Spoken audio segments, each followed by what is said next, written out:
Welcome to Hire Power, the show where we cut through the noise and get real about hiring. I'm Kim Frost, founder of Frost Connections, and after 25 plus years in the search industry, I've seen what works and what absolutely doesn't. If you're a founder, CEO, VP, or HR leader who's tired of bad hires and ready to build a team that actually fits your culture and vision, you're in the right place. Let's get into it. In this episode, let's talk about counteroffers. The truth about them.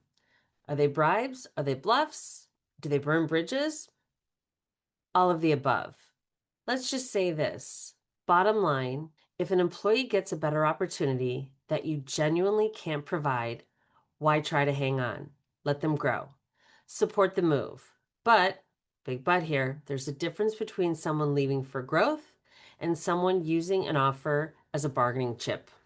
I've seen employees try to leverage outside offers just to get a raise. And spoiler alert, they ended up leaving anyways.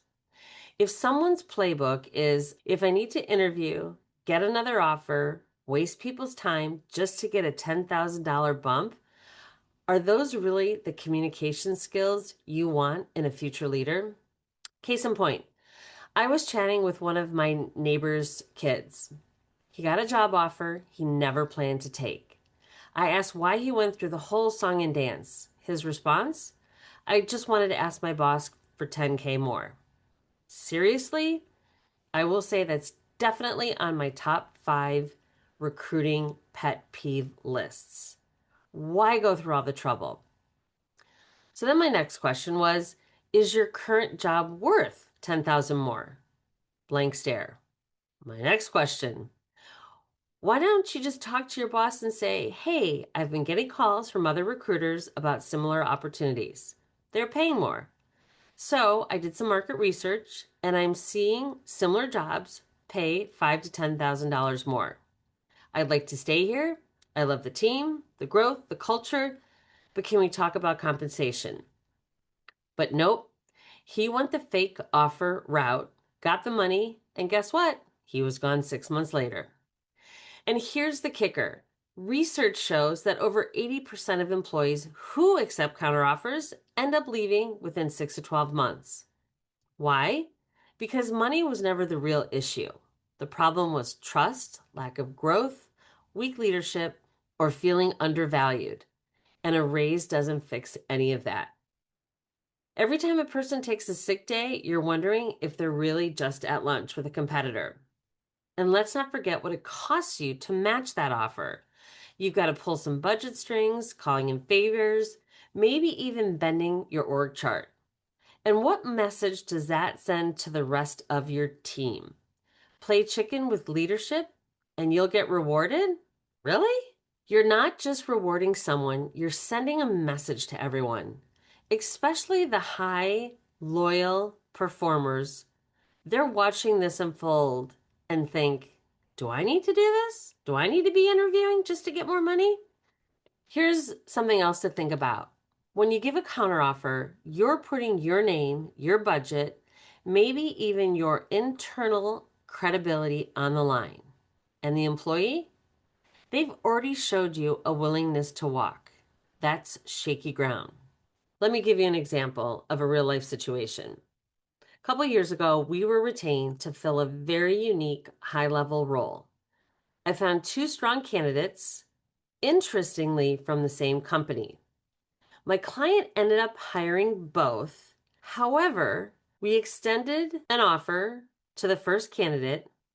They got an offer from their employer loaded with all the things he had promised the other candidate but never delivered. The second candidate, who had referred this employee to their current employer, was furious. He'd been promised those same things for years, and he'd been there longer. Thankfully, we were already planning to offer candidate number 2 another role. But imagine if we didn't. His trust would be shattered. His morale tanked. And morale doesn't just stay quiet, it spreads. Want to make things worse? Make counteroffers your norm. You'll turn your culture into a negotiation battleground. Let's see who blinks first will become your compensation strategy. Not exactly a great way to build loyalty. It's like breaking up with someone. They slash your tires just to let them know how much they love you and you take them back? Really? And by the way, counteroffers are almost never a long-term fix. You'll lose that person anyways, just later and more expensively. You've paid more, waited longer, disrupted your team, and you're back to square one. Let me say this. I get it. Losing a high-performing employee stinks. Your first thought is, how am I going to get this work done? Your second thought, and let's be real here, is, where did I go wrong? That's just human nature. That's normal. But if this really is a great growth opportunity for them, your job is to say, congratulations, let's talk about a transition plan. And if they're only bringing you an offer to squeeze more money or a new title out of this, ask yourself, is this someone you really want on your team? Is this a quality of a strong leader?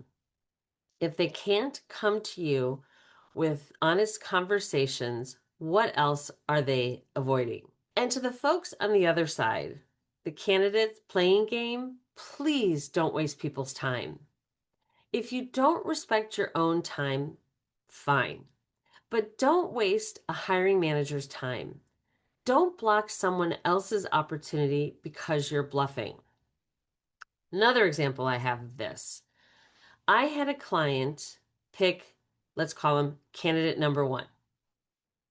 We had two strong candidates. Sidebar, I thought they should have went with candidate number two. But it was the client's choice. The problem, the candidate couldn't start for 3 months due to a vesting schedule. My client was super generous with their time. They were understanding, they waited, and guess what? 2 months later, candidate number one gives his notice, gets a counter, and takes it. And this is after swearing up and down that there was nothing his current employer could do to keep him. Meanwhile, candidate number two, they moved on, door closed. Another way to look at this about wasting time with counteroffers. One of my former employees told me, previous company that she worked for, candidate went to give notice, the client gave them a counter, and they went back to the leadership team and they said, let's start looking to replace this person. They found a replacement and they ended up firing that person who accepted their counter. So, if you're having regular check-ins with your team, really understanding their goals, you'll know when it's time to grow them internally or when it's time to shake their hand and say, I'm proud of you, and let them move on.